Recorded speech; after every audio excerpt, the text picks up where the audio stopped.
ನಮಸ್ಕಾರ. ನೆಮ್ಮದಿಯನ್ನು ಕೊಲ್ಲುವ ಅತಿಯಾದ ಯೋಚನೆಯನ್ನು ನಿಲ್ಲಿಸುವುದು ಹೇಗೆ? ನೀವು ನಿದ್ರೆಯಿಲ್ಲದ ರಾತ್ರಿಯನ್ನು ಕಳೆದಿದ್ದೀರಿ ಎಂದರೆ ಅತಿಯಾದ ಯೋಚನೆಗಳು ನಮ್ಮ ಮನಸ್ಸಿನಲ್ಲಿ ಸುತ್ತುತ್ತಾ ಇರುತ್ತದೆ. ಕಲ್ಪನೆಯಲ್ಲಿ ಕೆಟ್ಟ ಸನ್ನಿವೇಶ ಬರುತ್ತಲೇ ಇರುತ್ತದೆ, ಅಥವಾ ಬೇರೆ ಜನರು ತಮ್ಮ ಬಗ್ಗೆ ಏನೆಂದುಕೊಳ್ಳುವರು ಎಂಬ ಭಯದಲ್ಲಿ ಯೋಚನೆ ಮಾಡುತ್ತಿರುತ್ತೇವೆ. ಯಾವುದೇ ಹೊಸ ಯೋಚನೆ ಮಾಡಿದಾಗ ಇವೆಲ್ಲ ಆಗುವುದು ಸಹಜ. ಆದರೆ ಅತಿಯಾದದ್ದು ಅಮೃತವೂ ಆದರೂ ವಿಷ ಎಂಬುದು ಗೊತ್ತಿರಲಿ. ಈ ಓವರ್ ಥಿಂಕಿಂಗ್ನಿಂದ ಮಾನಸಿಕ ಆರೋಗ್ಯದೊಂದಿಗೆ ದೈಹಿಕ ಆರೋಗ್ಯವು ಹಾಳಾಗುತ್ತದೆ. ಹಾಗಾದರೆ ಅತಿ ಯೋಚನೆಯಿಂದ ಹೊರಬರುವ ದಾರಿ ಯಾವುದು? ಮೊದಲನೇದಾಗಿ ನಾವು ಮೊದಲು ಮಾಡಬೇಕಾದ ಕೆಲಸ ಎಂದರೆ ಅತಿಯಾದ ಯೋಚನೆಯಿಂದ ಯಾವುದೇ ಉಪಯೋಗವಿಲ್ಲ ಎಂಬುದನ್ನು ತಿಳಿಯುವುದು. ಹಾಗಾದರೆ ನಾವು ಯೋಚನೆ ಹಾಕಿ ಯೋಚನೆ ಮಾಡುವುದು ತಪ್ಪೇ? ತಪ್ಪಲ್ಲ.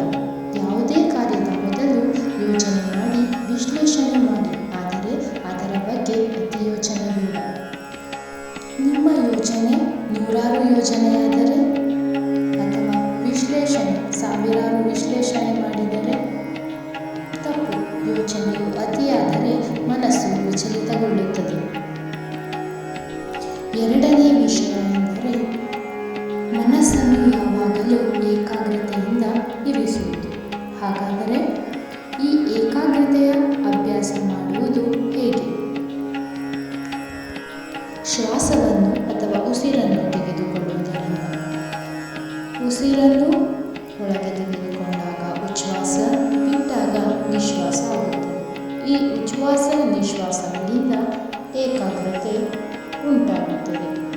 ಏಕಾಗ್ರತೆಯಿಂದ ವರ್ತಮಾನದಲ್ಲಿ ಇರುತ್ತೇವೆ, ಅಂದರೆ ವಾಸ್ತವದಲ್ಲಿ ಇರುತ್ತೇವೆ. ಹೀಗೆ ಉಚ್ಛ್ವಾಸ ಮತ್ತು ನಿಶ್ವಾಸಗಳಿಂದ ವಾಸ್ತವದಲ್ಲಿ ಸಾವಿರ ಯೋಚನೆಯಿಂದ ಕೇವಲ ಎರಡೇ ಯೋಚನೆಗೆ ಬರುತ್ತದೆ. ಅವುಗಳೆಂದರೆ ಉಚ್ಛ್ವಾಸ ಮತ್ತು ನಿಶ್ವಾಸ. ಏಕಾಗ್ರತೆಯಿಂದ ಮನಸ್ಸು ಶಾಂತ ಸ್ಥಿತಿಗೆ ಬರುತ್ತದೆ ಮತ್ತು ನೀವು ಅತಿಯಾದ ಯೋಚನೆ ಮಾಡುವುದನ್ನು ನಿಲ್ಲಿಸುತ್ತೀರಿ. ನಮ್ಮ ಮನಸ್ಸಿನಲ್ಲಿ ಅತಿಯಾದ ಯೋಚನೆ ಬಂದ ತಕ್ಷಣ 3 ಬಾರಿ ದೀರ್ಘ ಉಸಿರನ್ನು ತೆಗೆದುಕೊಳ್ಳಿ. ಒಮ್ಮೆ ಒಳಗೆ, ಒಮ್ಮೆ ಹೊರಗೆ. ನಂತರ ನಿಮ್ಮನ್ನೇ ಪ್ರಶ್ನಿಸಿ, ಹೇಗೆ ಕುಳಿತಿದ್ದೇನೆ, ಏನು ಮಾಡುತ್ತಿದ್ದೇನೆ? ಅದಕ್ಕೆ ನೀವೇ ಉತ್ತರಿಸಿ.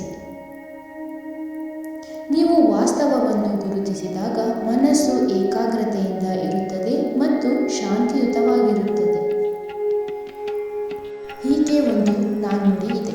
ನಮ್ಮ ಮನಸ್ಸು ನೀವು ಬೇಸರದಲ್ಲಿರುವಾಗ ಭೂತಕಾಲದಲ್ಲಿ, ನೀವು ಉದ್ರೇಕಗೊಂಡಾಗ ಭವಿಷ್ಯದಲ್ಲಿ, ನೀವು ಶಾಂತವಾಗಿದ್ದಾಗ ವರ್ತಮಾನದಲ್ಲಿ ಇರುತ್ತದೆ. ಹಾಗಾಗಿ ನಾವು ನಮ್ಮ ಮನಸ್ಸನ್ನು ಯಾವಾಗಲೂ ವರ್ತಮಾನದಲ್ಲೇ ಇಟ್ಟುಕೊಳ್ಳೋಣ. ಯಾವಾಗಲೂ ನೀವು ವರ್ತಮಾನದಲ್ಲೇ ಜೀವಿಸಿ. ನಿಮ್ಮ ಮನಸ್ಸು ವರ್ತಮಾನದಲ್ಲಿದ್ದಾಗ ನೀವು ಯಾವಾಗಲೂ ಶಾಂತಮಯವಾಗಿರುತ್ತೀರಿ.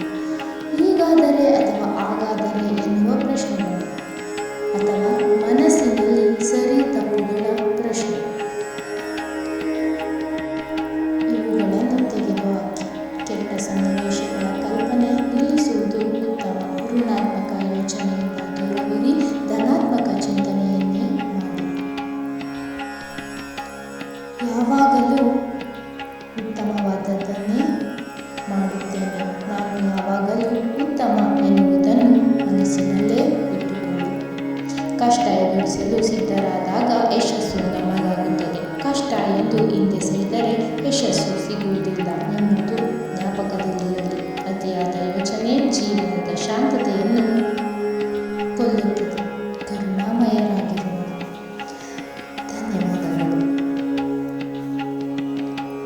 ಇನ್ನೂ ಹೆಚ್ಚಿನ ವಿಡಿಯೋಗಳಿಗಾಗಿ ನಮ್ಮ ವಿಡಿಯೋವನ್ನು ಸಬ್ಸ್ಕ್ರೈಬ್ ಮಾಡಿ, ಶೇರ್ ಮಾಡಿ, ಹಾಗೆ ಲೈಕ್ ಮಾಡಿ.